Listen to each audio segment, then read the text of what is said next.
नमस्कार मित्रों। भारत के प्रधानमंत्री जो है कि जब से बने हैं तब से हाल फिलहाल में आपने देखा होगा कि जितनी भी चीज़ें हैं वो प्राइवेट सेक्टर को दे रहे हैं। कहने का अर्थ है कि जो सरकारी लोग बैठ करके अपनी कुर्सियां तोड़ रहे थे, ढंग की ड्यूटी नहीं कर रहे थे, अब इसके चलते वो बंदा भी मजबूर हो गया और जो है कि प्राइवेट सेक्टर को देने लगा। और प्राइवेट सेक्टर जो है कि मनमानी करता है, इसमें कोई दो राय नहीं है।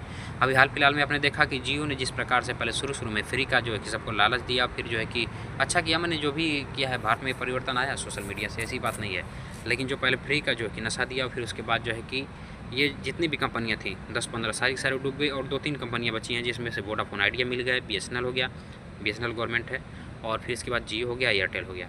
यही 4 जो है कि टेलीकॉम कंपनियाँ इस वक्त भारत में सर्वाइव कर पा रही हैं।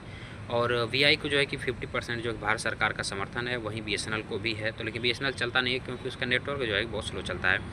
तो इनकी मनमानी की मैं बात कर लूँ तो मनमानी कुछ इस प्रकार कर दी है कि लोगों के ऊपर इस प्रकार की पकड़ बना बैठे हैं कि जिनको रिचार्ज न कराने की आवश्यकता, उन्हें भी कराने की आवश्यकता हो जाती है। कहने का अर्थ है कि गाँव में जो कीपैड मोबाइल चलाता है, ना तो उन्हें डाटा की ज़रूरत होती है, ना ही अत्यधिक मोबाइल के रिचार्ज की ज़रूरत होती है जो बुजुर्ग लोग हैं। उसके बावजूद भी ये क्या करते हैं कि फ़ोन अगर रिचार्ज ना करा जाए तो जो मोबाइल है 2 से 3 दिन में जो है कि उसकी इनकमिंग बंद हो जाती है, जो कि सबसे बड़ी गड़बड़ी है।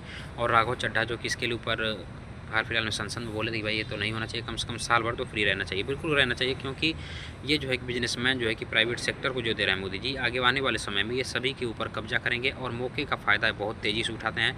और ऐसी बात नहीं है कि मौके का फ़ायदा नहीं उठाते हैं, किसी छिपा नहीं है। 1-2 जगह दान करके ये प्राइवेट सेक्टर वाले फ़ायदा उठाते हैं, दान नहीं दिखता है। फ़ायदा देखिए कि अभी जहाज़ के दामों की हम बात कर लें, रिचार्ज की बात कर लें, तो एयरटेल और ये आपस में कंपटीशन करते रहते हैं, पिछड़े हैं VI और आपके BSNL। तो VI को भी उठना जरूरी है और सबसे ज़्यादा उठना जरूरी है BSNL को। तो BSNL पे मुझे लगता है कि प्रधानमंत्री नरेंद्र मोदी को और किसी योजना को काट करके इसको खड़ा करने की आवश्यकता है।